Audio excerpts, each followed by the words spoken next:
Century ply సమర్పిస్తున్న business breakfast షోకి తిరిగి స్వాగతం. రెండు ప్రధానమైన ఈవెంట్స్ ఈ వారంలో ఇన్వెస్టర్స్కు, హైదరాబాద్ బేస్డ్ ఇన్వెస్టర్స్కు చక్కటి అవకాశాన్ని కల్పించబోతున్నాయి. ఒకటి పక్కనే చూస్తున్నారు, ఫైనాన్షియల్ ప్లానింగ్ ఎక్స్పర్ట్ వివేకం financial services promoter VVK Prasad అందిస్తున్నారు. గురువారం అంటే ఎల్లుండి ఈవినింగ్ 5 గంటలకి గచ్చిబౌలిలో ఐ థింక్ సరోవర్ హోటల్ అనుకుంటాను. సో అది సరోవర్ హోటల్లో ఒక మంచి ఈవెంట్ను కండక్ట్ చేస్తున్నారు. ఆసక్తి ఉన్నవాళ్ళు, పాల్గొనాలని ఆసక్తి ఉన్నవాళ్ళు ఆయన చెప్పబోయే మెళుకువలు తెలుసుకునేందుకు ఈ నెంబర్స్ కాల్ చేసి మీ పేర్లు రిజిస్టర్ చేసుకోండి. ప్రవేశం పూర్తిగా ఉచితం. అలాగే వచ్చే ఆదివారం మన ఫేవరెట్ ఎనలిస్ట్ బాలసుబ్రహ్మణ్యం గారు అలాగే జగన్నాథన్ గారు ఇద్దరు కలిసి ఫండమెంటల్ అనాలిసిస్ మీద ఒక వర్క్షాప్ను నిర్వహించబోతున్నారు హైదరాబాద్ మియాపూర్లో బొమ్మరిల్లు ఫంక్షన్ హాల్లో. అది of course it's a paid event. So దాని పట్ల ఆసక్తి ఉన్న వాళ్ళు కూడా profitable.trade.in ఈ వెబ్సైట్లో పూర్తి వివరాలు ఉన్నాయి. వెబ్సైట్లో వివరాలు చూసి రిజిస్ట్రేషన్ చేయించుకుంటే అక్కడ కూడా హాజరయ్యే అవకాశం ఉంటుంది. సో ఈ రెండు సదవకాశాన్ని ఇన్వెస్టర్స్, ట్రేడర్స్ వినియోగించుకోవాలని కోరుతున్నాం. ఇంకా కాలర్స్ లైన్లో ఉన్నారు. మొదటి కాలర్ సతీష్ కుమార్ మహబూబ్ నగర్ నుంచి. హలో, గుడ్ మార్నింగ్ వసంత్ గారు. మార్నింగ్ అండి, అడగండి సతీష్. సార్ నేను చోళమండలం ఇన్వెస్ట్మెంట్ ఒక 100 shares 970 బై చేశాను. ఈ రేట్ లో ఉంచొచ్చా, తీసేస్తా? ప్రాఫిట్ లాస్ లో ఉన్నాను. లాస్ లో ఉన్నారు. సో పరిస్థితి ఏంటి? ఎందుకు చాలా ఎన్బిఎఫ్సిస్ మంచి డబ్బులు ఇస్తుంటే ఈ కంపెనీ ఎందుకు కొంచెం లగాడుగా ఉంటుంది?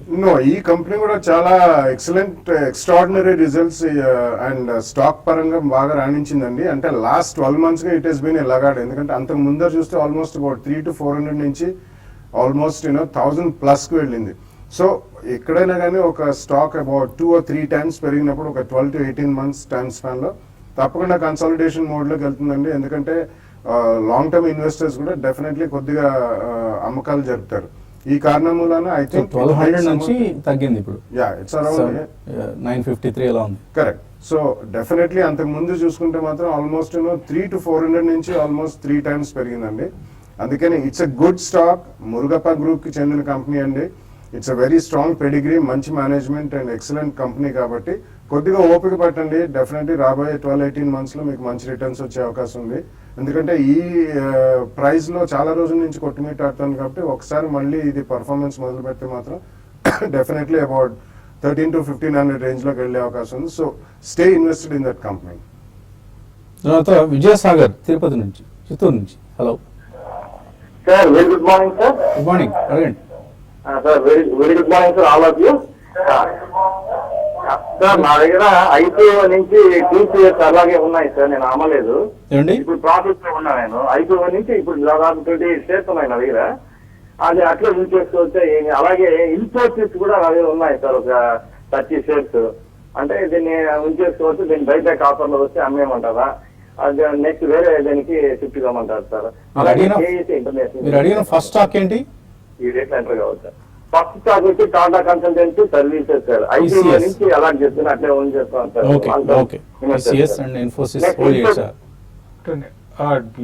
ఇన్ఫోసిస్ అయితే మాత్రం మీరు మనకి ఆల్రెడీ మళ్ళీ బైబ్యాక్ అంటున్నారు కాబట్టి మళ్ళీ ఈ లెవెల్ నుంచి కొంచెం పెరగడానికి అవకాశం ఉంటుందండి. సో పెరిగినప్పుడు మీరు ఇన్ఫోసిస్ నుంచి మీరు ఎగ్జిట్ తీసుకుని ఉన్న ఐటీ కంపెనీస్ లో కొంత కాంట్రవర్షియల్, తర్వాత ఇవి రిజల్ట్ పరంగా అంత ఎంకరేజింగ్ గా లేదు. TCS మీరు కంటిన్యూ చేయండి. TCS మీకు 5 ఏళ్ల నుంచి మీరు హోల్డ్ చేస్తున్నారు అన్నారు. ఈవెన్ ఇప్పుడు బైబ్యాక్ ఆఫర్ కూడా 2800 ఉంది. కాబట్టి రానున్న రోజులు, అంటే ఇప్పుడు ఇమీడియట్ గా ఆ లెవెల్కి వెళ్ళదు, కొంత టైంలో అక్కడికి వెళ్ళొచ్చు. కాబట్టి మీరు TCS ప్రస్తుతానికి హోల్డ్ చేయండి. హోల్డ్ చేసి క్లోజర్ గా 2800 వచ్చినప్పుడు మీరు అందులో కూడా ప్రాఫిట్ బుక్ చేసుకోమని చెప్తానండి. తర్వాత తిరుపతి నుంచి శ్రీధర్ లైన్ ఉన్నారు. Hello hello, good morning sir, Vasanth sir. Morning అండి. నేను హాల్డిన్ గ్లాస్ నిన్న విన్నాను CNBC TV 18 లో. అది ఫండమెంటల్ గా బాగుందని చెప్పారు. హాల్డిన్ గ్లాస్ వాళ్ళు డాబర్ కి అట్లా పెద్ద పెద్ద కంపెనీలంతా సప్లై చేస్తారంట. ఈక్విటీ చిన్నగా ఉంది, అది ఎలా ఉంటుంది ఫండమెంటల్ గా? ఈ రేట్ లో కొనొచ్చా? ఆ తర్వాత అపార్ ఇండస్ట్రీస్ ఈ రేట్ లో బై చేయొచ్చా లాంగ్ టర్మ్ కి? ఈ 2 స్టాక్స్ చెప్పండి సార్. ఓకే, హాల్డిన్ గ్లాస్ 5 కోట్ల ప్రాఫిట్ కనిపిస్తుంది. లాస్ట్ క్వార్టర్లో 50 crores టాప్ లైన్ మీద, ₹1 EPS. Rupee face value, already expensive ఉంది, 47 రూపీస్ షేర్ ప్రైస్ ఉంది. ఇట్స్ ఎ గుడ్ కంపెనీ అండి, definitely no doubt about it. Especially మనకి ప్యాకేజింగ్ రంగంలో మోస్ట్ ఆఫ్ ద ప్యాకేజింగ్ రంగం is occupied by plastics. But there are కొన్ని materials అండి where plastics cannot be use because of toxic or maybe hazardous nature of the product. So Haldyn glass it's a small cap company, definitely మీరు చూసింది కరెక్టే సిఎన్బిసిలో. But ఇటువంటి వాటిలో ఏంటంటే one of the main inputs is power అండి. ఎందుకంటే glass manufacturing లో quartz and silica తర్వాత పవర్ చాలా గ్రేట్ రోల్ ప్లే చేస్తుంది. కాబట్టి ఈ కాస్ట్ అనేవి ఫ్లక్చుయేట్ అవుతుంటాయి. ఈ కారణం వలన ఈ ప్రైస్ లో definitely it's high price. And ఇటువంటి కంపెనీల్లో ఒకటే ప్రాబ్లం ఏంటంటే ఎక్కడైనా 1 or 2 quarters కొద్దిగా ఏదైనా రిజల్ట్స్ లో తేడా కనిపించినా, కొద్దిగా క్షీణించినా కానీ హెవీ సెల్లింగ్ అంటూ వస్తుంది. కానీ definitely I would suggest to buy some quantity అండి, not immediately. 31st March results దాకా వెయిట్ చేయండి.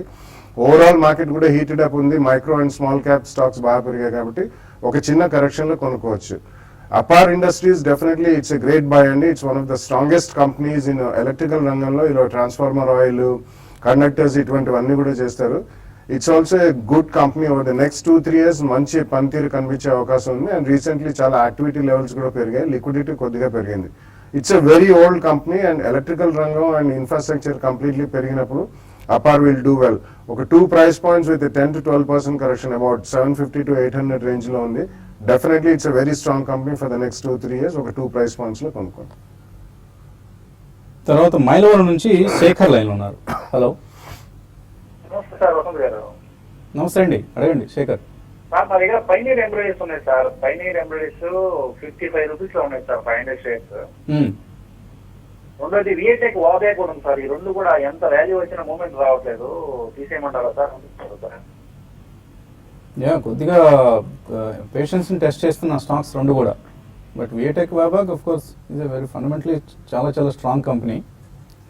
నేను చేయమంటారు pioneer and VATech. Yeah, basically VATech Warburg is one Indian multinational company and especially water treatment plants. గతంలో వీళ్ళు water treatment plant ఒకటే they use to build అండి. Now they are also operating. But ఒకటే problem ఏంటంటే VA Tech Wabag has operations in almost about 25+ countries. And last 1.5 year లో మనం చూసాం currency fluctuations చాలా ఎక్కువ మనం చూసామండి. So major currencies vis a vis US dollar బాగా క్షీణించాయి కాబట్టి వీళ్ళ రెవెన్యూస్ పడిపోయినాయి. But they also have patents అండి. Water is going to be the future. Recently చిన్న ర్యాలీ మనం చూసాం లాస్ట్ 1 or 2 months లో కూడా. I think you should continue to hold VA Tech Wabag అండి. ఎందుకంటే ఇటువంటి ఒడిదుడుకుల నుంచి అధిగమించి వాళ్ళు definitely they will go out and perform very well. So కొంచెం పేషెన్స్ టెస్ట్ చేసిన లాస్ట్ 12-18 months లో I think it's poised to take off very well. Please return it. Pioneer embroidery is again one, అంటే వాళ్ళకి హకోబా అనే ఒక brand name ఉందండి. They are basically into embroidery and lace manufacturing వీటన్నిటిలో ఉన్నారు. Last year వాళ్ళు కొద్దిగా QIP చేసి ఫండ్స్ రేజ్ చేశారు. ఐ థింక్ బ్యాలెన్స్ షీట్ కొద్దిగా సవరణలో ఉన్నారు. And now they will come back into profitability. Last 3 to 5 years గా అంతగా ప్రాఫిటబిలిటీ లేదు. సో ఇన్ని రోజులు ఓపిక పట్టారు. బట్ పైనీర్ మీరు గమనిస్తే లాస్ట్ 2 years లో ఆల్మోస్ట్ అబౌట్ 10-15 రూపీస్ దగ్గర నుంచి ఇట్స్ గాన్ అప్ ఆల్మోస్ట్ 70-80 అక్కడి నుంచి కరెక్ట్ అయింది. సో ఇది కూడా రీటైన్ చేయండి. ఇన్ని రోజులు చేశారు కాబట్టి నెక్స్ట్ రాబోయే 1 or 2 years లో గార్మెంట్స్ ఎలాగో పెరుగుతాయి కాబట్టి definitely pioneer also will do well. Hold it with some patience. So hold చేయండి, రెండు స్టాక్స్ కూడా హోల్డ్ చేసి మీకు లాభాలు వచ్చేంత వరకు వెయిట్ చేయండి. అండ్ వెల్త్ టాక్, ఇది రాడిసన్ హోటల్ గచ్చిబౌలిలో ఎల్లుండి అంటే 9వ తేదీ సాయంత్రం 5 గంటలకు వివేకం ఫైనాన్షియల్ సర్వీసెస్ నిర్వహిస్తోంది. సో రిజిస్టర్ చేసుకోవాలనుకునే వాళ్ళు ఇక్కడ డిస్ప్లే చేస్తున్న నెంబర్స్కి కాల్ చేసి మీ పేర్లు రిజిస్టర్ చేసుకోండి. And it's going to be very good talk on wealth, ఎలా సంపద సృష్టించుకోవాలనే అంశంపై ప్రసాద్ గారు ఇతర నిపుణులు వాళ్ళ సూచనలు సలహాలు అందిస్తారు. సో ఇది వాటి బిజినెస్ బ్రేక్ఫాస్ట్. మరికొద్దిసేపట్లో TV5 మనీ కార్యక్రమంలో మళ్ళీ కలుసుకుందాం. Keep watching TV5.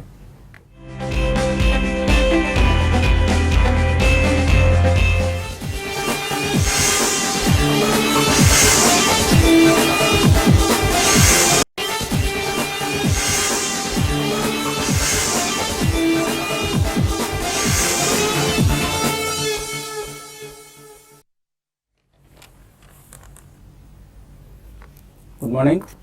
Century ply సమర్పిస్తున్న బిజినెస్ బ్రేక్ఫాస్ట్ షోకి స్వాగతం. ఏషియన్ మార్కెట్స్లో ఒక పాజిటివ్ ట్రెండ్ కనిపిస్తుంది. మెజారిటీ ఆఫ్ ది మార్కెట్స్ పాజిటివ్గా ట్రేడ్ అవుతున్నాయి. 1-2 ఇండిసెస్ మినహాయిస్తే బట్ నాట్ బిగ్ గెయిన్స్, ఒక స్వల్ప లాభాలతో. 8976 SGX నిఫ్టీ ఫ్లాట్గా ట్రేడ్ అవుతుంది. లాస్ట్ నైట్ యుఎస్ మార్కెట్స్ కూడా స్వల్పంగా నష్టాలతో ముగిశాయి.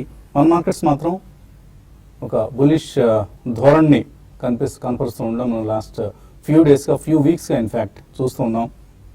సో రెండు రకాల అండర్ పెర్ఫార్మెన్సెస్ని మన మార్కెట్స్ కవర్ చేసుకునే ప్రయత్నంలో ఉన్నాయి. ఒకటి, లాస్ట్ ఇయర్ అంతా కూడా 2016 అంతా కూడా ఇతర గ్లోబల్ మార్కెట్స్తో పోల్చి చూస్తే మన మార్కెట్స్ అండర్ పెర్ఫార్మ్ చేశాయి. ఇప్పుడు ఆ అండర్ పెర్ఫార్మెన్స్ని కవర్ చేసుకునే ప్రయత్నం ఉన్నాయి. రెండవది, మన Nifty small and mid cap ఇండిసెస్తో కంపేర్ చేసి అండర్ పెర్ఫార్మ్ చేసింది. దాన్ని ఇప్పుడు నిఫ్టీ రికవర్ చేసుకునే ప్రయత్నం చేస్తుంది. సో ఈ రెండు రకాల అండర్ పెర్ఫార్మెన్సెస్ మార్కెట్స్ ఓవర్కమ్ చేసే ప్రయత్నం ఉన్నాయి. కాబట్టి మార్కెట్స్లో మనం ప్రస్తుతం ఒక స్ట్రాంగ్ ర్యాలీ లాస్ట్ ఫ్యూ వీక్స్గా చూస్తున్నాం. ఇయర్ టు డేట్ చూస్తే ఇప్పటిదాకా నిఫ్టీ 9.5% పెరిగింది, సెన్సెక్స్ 9% పెరిగింది. But at the same time mid cap index 14%, small cap index 15% పెరగడం చూసాం. And some of the under performing sectors like real estate sector. So ఈ ఇయర్లో highest growth ఎందులో చూసాము సెక్టరల్ వైజ్ అంటే రియల్ ఎస్టేట్ సెక్టర్లో. So reality index year to date 21% పెరిగింది. So reality stocks ఏవైతే లాస్ట్ ఫ్యూ ఇయర్స్గా లగర్డ్స్గా ఉన్నాయో ఆ సెక్టర్ రివైవ్ కావడం, రికవర్ అవుతూ ఉండడం అనేది ఒక విశేషంగా చెప్పుకోవచ్చు ఈ ఏడాదికి సంబంధించి. అండ్ అన్నిటికంటే ముఖ్యంగా Reliance industries is now the most performing and ర్యాలీకి లీడర్షిప్ వహిస్తున్న స్టాక్ ఇది. సో ఫిబ్రవరి 21 నుంచి ఇప్పటిదాకా చూస్తే లాస్ట్ 8 డేస్లోనే రిలయన్స్ ఇండస్ట్రీస్ ఆల్మోస్ట్ ఒక 9% వరకు పెరిగింది. సో లాస్ట్ 8 డేస్లో delivery based buying 6,500 crores worth delivery based buying RILలో మనం చూసాం. ఇది equal to 1.6% of Reliance equity. So Reliance లాంటి ఒక స్టాక్లో ఇప్పటిదాకా అండర్ ఓనర్షిప్ ఉంది. ఫారిన్ ఇన్స్టిట్యూషనల్ ఇన్వెస్టర్స్ కావచ్చు, డొమెస్టిక్ ఇన్స్టిట్యూషనల్ ఇన్వెస్టర్స్ కావచ్చు. చాలా కాలంగా అందరూ నెగ్లెక్ట్ చేసిన స్టాక్ ఇది. దాన్ని పక్కన పెట్టి ఇతర స్టాక్స్ లైక్ HDFC బ్యాంక్స్ లేదా TCS ఆర్ ఇన్ఫోసిస్, ఇటువంటి ICICI బ్యాంక్, ఇటువంటి స్టాక్స్ని యాడ్ చేసుకుంటూ వచ్చారు. కొద్దిగా రిలయన్స్ నెగ్లెక్ట్ చేశారు. ఇప్పుడు ఆ పని వాళ్ళు అండర్ ఓనర్షిప్ ఏదైతే ఉందో అది కరెక్షన్ చూస్తున్నాం మనం. So correcting either under ownership or over ownership will lead to a rally or a fall in a stock. ఇప్పుడు ఒక రిలయన్స్ లాంటి అండర్ ఓనర్షిప్ ఉన్న స్టాక్లో, అటువంటి ఒక హెవీ వెయిట్ స్టాక్లో కరెక్షన్ అనేది వస్తే ఎంతటి ర్యాలీకి దారితీస్తుందో మనకు రిలయన్స్ ఎగ్జాంపుల్ తెలియజేస్తుంది. సో చాలా చాలా స్ట్రాంగ్ బయింగ్ రిలయన్స్లో జరుగుతుంది. ఇన్ఫ్యాక్ట్ లాస్ట్ ఫ్యూ డేస్గా మార్కెట్స్ను ఒంటి చేతితో పైకి తీసుకెళ్తున్న ఘనత కూడా రిలయన్స్ ఇండస్ట్రీస్కే దక్కుతుంది. 70,000 కోట్ల రూపాయల మార్కెట్ క్యాపిటలైజేషన్ లాస్ట్ 8 డేస్లో వచ్చిన 6,500 కోట్ల డెలివరీ బేస్డ్ బయింగ్ కారణంగా జరిగింది. ఇది మనం గమనించాల్సిన మరొక ట్రెండ్. సో ఓవరాల్గా చూస్తే మార్చ్లో foreign institutional investors around 2,000 crores worth stocks కొన్నారు. 19 crores వర్త్ స్టాక్స్ వాడుకుంటే DIS మాత్రం 1048 crores వర్త్ స్టాక్స్ అంటే 1000 కోట్లకు పైగా అమ్మకాలు జరిపారు. టాప్ సెక్టరల్ గెయినర్స్ ఇందాకే మనం అంటున్నట్లుగా రియాలిటీ ఇండెక్స్. అండ్ మరొక ప్రధాన అంశం కూడా మార్కెట్స్ ర్యాలీకి దోహదం చేస్తుంది. అది గుజరాత్ ఉత్తరప్రదేశ్ ఎన్నికల్లో BJP విన్ని మార్కెట్స్ డిస్కౌంట్ చేస్తున్నాయి. సో గ్రే మార్కెట్ ఆపరేటర్స్ ప్రకారం, గ్రే మార్కెట్ ఆపరేటర్స్ ముంబైలో, గుజరాత్లో ఎక్కువగా గ్రే మార్కెట్ ఆపరేషన్స్ జరుగుతూ ఉంటాయి. మార్కెట్ సంబంధించి స్టాక్ మార్కెట్ సంబంధించి వీళ్ళు బీజేపీకి యూపీలో 200 సీట్లు వచ్చే అవకాశం ఉంది అంటూ అంచనా వేస్తున్నారు. సో 200 సీట్లు అంటే obviously BJP will form the government అని. సో ఒకవేళ అంతా రాకపోయినా కొద్దిగా తగ్గినా కూడా 180 సీట్స్ అయితే బీజేపీకి వచ్చే అవకాశాలు ఉన్నాయనేది ఎక్కువ మంది ఊహిస్తున్న అంశం. దీన్ని స్టాక్ మార్కెట్స్ డిస్కౌంట్ చేసి పాజిటివ్గా ట్రేడ్ అవుతున్నాయి. ఇది కూడా మార్కెట్స్ పెరగడానికి మరొక కారణంగా చెప్పుకోవచ్చు. సో రకరకాల క్యూస్ మనకు కనిపిస్తున్నాయి. 2 మేజర్ IPOs మార్కెట్స్లో ఉన్నాయి. Music broadcast IPO already open అయింది. అలాగే డీమార్ట్ IPO రేపటి నుంచి ఓపెన్ కాబోతుంది, 11వ తేదీ వరకు ఉంటుంది. అలాగే 9th రోజు ఎగ్జిట్ పోల్స్ వస్తాయి. ఎగ్జిట్ పోల్స్ ఎటువంటి అంచనాలు, ఎటువంటి అంకెల్ని వెల్లడిస్తాయన్న అంశాన్ని మార్కెట్స్ ఒక క్యూగా తీసుకుంటాయి. అండ్ 11th రోజు ఫైనల్ కౌంట్ డౌన్ డే అది. సో ఆ రోజు అసెంబ్లీ ఎన్నికల ఫలితాలు వెలువడతాయి. And 14th, 15th Federal Reserve meeting ఉంది. ఈ మీటింగ్లో అమెరికాలో వడ్డీ రేట్లు పెంచుతారు అన్న వార్తలు మనకు సంకేతాలు అందుతూ ఉన్నాయి. సో ఇవన్నీ కూడా మార్కెట్స్ గమనాన్ని రాబోయే రోజుల్లో ప్రభావం చేయబోయే అంశాలు. అండ్ మరోవైపు Reliance industries rally. So RIL rally కొనసాగిన కాలం మార్కెట్స్లో ర్యాలీ కూడా కొనసాగుతుంది. Now RIL is just 15% away from the largest market cap company TCS. So TCS market capitalisation 4,86,000 crores, 823 crores అయితే ఆర్ఐఎల్ 4,23,307 crores. సో ఈ రెండు కంపెనీల మధ్య సుమారుగా ఒక 60,000 కోట్ల మార్కెట్ క్యాప్ గ్యాప్ కనిపిస్తోంది. ఒక టైంలో ఇది 68% ఉండింది. సో ఇప్పుడు TCS అండర్ పెర్ఫార్మెన్స్ కారణంగా, అలాగే ఆర్ఐఎల్లో ఈ మధ్య వచ్చిన బయింగ్ ఒక 21% ఇయర్ టు డేట్ మనకు ర్యాలీ ఆర్ఐఎల్లో చూస్తున్నాం. సో ఈ రెండింటి మధ్య గ్యాప్ తగ్గిపోతుంది. Number 1 and number 2 companies in terms of market capitalization RIL and TCS మధ్య. అలాగే HDFC bank, ITC, ONGC, Infosys ఇవన్నీ నెక్స్ట్ ప్లేసెస్లో ఉన్న companies in terms of market cap. So చాలా ఇంట్రెస్టింగ్ ఫేజ్లో ఉన్నాం మనం. మార్కెట్స్ ఒక బులిష్గా ఉన్న టైంలో ఉన్నాం మనం. సో రకరకాల సెక్టరల్ చర్న్ జరుగుతుంది, స్టాక్ చర్న్ జరుగుతుంది. ఆల్ హెవీ వెయిట్ స్టాక్స్లో మనం ఒక ర్యాలీ చూస్తున్నాం. సో బాలా గారు కూడా కొద్దిగా గొంతు సవరించుకునే ప్రయత్నంలో ఉన్నారు ఎక్కువగా. సో ఏంటి మార్కెట్స్ ధోరణి మీరు ఎలాగా అర్థం చేసుకుంటున్నారు? Yeah, I mean last at least budget అయిన తర్వాత నుంచి we were all bullish అండి. Definitely bullish tone continuous. అంటే మన మార్కెట్లో చాలా స్ట్రాంగ్ రెసిలియన్స్ అనేది మనం చూస్తున్నాం అండి. ఎక్కడైనా కానీ మనకి ఈ మధ్యకాలంలో కూడా రైట్ ఫ్రమ్ 1st February చిన్న కరెక్షన్ కూడా రాలేదండి. Probably about 20-30 points or 30-40 points ఒక రోజు పడ్డా definitely in the next 1 or 2 days అది రికవర్ అయిపోయి మళ్ళీ పాజిటివ్ ట్రెండ్ అనేది మనం చూస్తున్నాం. So we are almost close to 9,000 అండి. So 9,100 is just at another figure అనే చెప్పుకోవాలి. సో మనకి ఇప్పుడు అట్లీస్ట్ నిన్న సాయంత్రం నుంచి వెలువడే వార్తలన్నీ కూడా from national media, most of them are saying that BJP has an upper hand. అంటే మనకి ఎంత మెజారిటీ వస్తుందా, అబ్సల్యూట్ వస్తుందా ఏదనేది ఇంకా వేచి చూడాలి. But definitely I think BJP has an upper hand అనే feeling generally it's prevailing across the country. So దీని కారణం వలన అట్లీస్ట్ సెంటిమెంట్ పరంగా ఇంకా స్ట్రాంగ్ అయ్యే అవకాశం ఉంది. ఇన్ కేస్ ఒకవేళ అటువంటి జరిగితే మాత్రం there can be a very ferocious rally అండి. But it will definitely be sold into, అంటే ట్రేడర్స్ అనేవాళ్ళు తప్పకుండా అమ్ముతారు. But that should be used as an opportunity. Major correction వస్తుందో మనకి తెలియదు. ఎందుకంటే గతంలో మనం చెప్పినట్టు more money has been lost in waiting for a correction then the correction itself. So మనం కొన్న తర్వాత స్వల్పంగా పడ్డా మనం భయపడాల్సిన అవసరం లేదు. One state election cannot really rule the politics over the next 2.5 years.